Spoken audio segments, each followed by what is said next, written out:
Thank you. I will read one poem from this latest book, The Toe, the Horse, the Sister, that I did with Ackerman Daly, and then I'll read some new material that I've not yet published, let's say.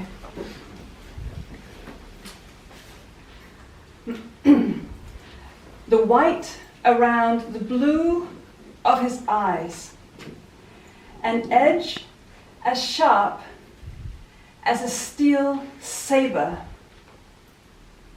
Look, look, the eye.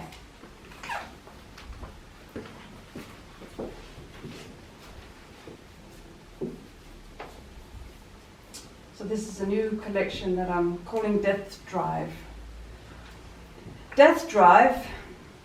Ew, that sounds disgusting, says Ella's mother as she closes her eyes.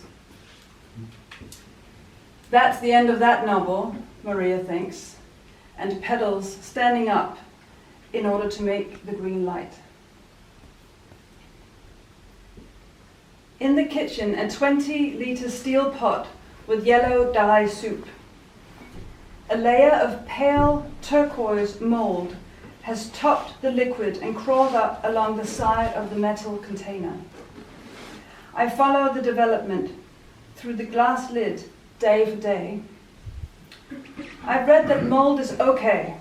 You just fish it out, and then the dye soup can be used again if you think there's more pigment left to draw out. After 3 weeks, I pour it out in a patch with pink Christmas roses. Slimy lumps of mold cascade out and lay awkwardly on the brown earth. Some mold is still stuck inside the pot. I scrape it out with a short piece of bamboo. I have 2 little lumps, one behind each corner of the mouth. My tongue circles them many times a day. Sometimes I bite them. Not hard, they don't bleed, but I think it helps maintain their shape.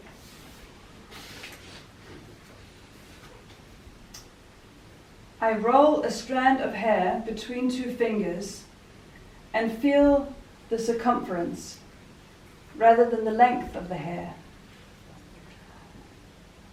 Much like the flower stem of St. John's wort, it has edges and isn't round. Barbara chews her tongue when she's distracted. It makes her face look weird, purposefully animal-like. I start chewing my own tongue, despite hating the way it looks. My jaws tighten.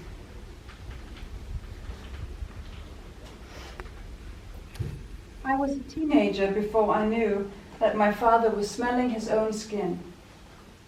I thought he liked to rest his nose on the back of his hand.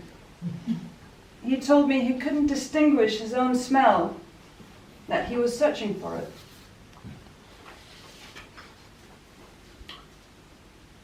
The stumpy green blades are greasy from winter. Long parallel cuts from a big machine follows the path of the white chalk demarcation. Maybe they've sown more grass? Aaron sprints across the enormous field with sharp blue eyes, ready to uphold his alpha male status in the dog flock. Tule, my dog, instinctively lays down sideways and lets him lick her vagina. It disgusts me that she gives herself over to him so easily. We run together along the hedge in a spirit of excitement and desperation.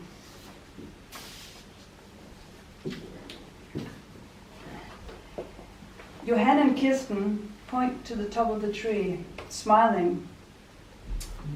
It's the nightingale. Do you hear it? I turn towards the tree as I pass it.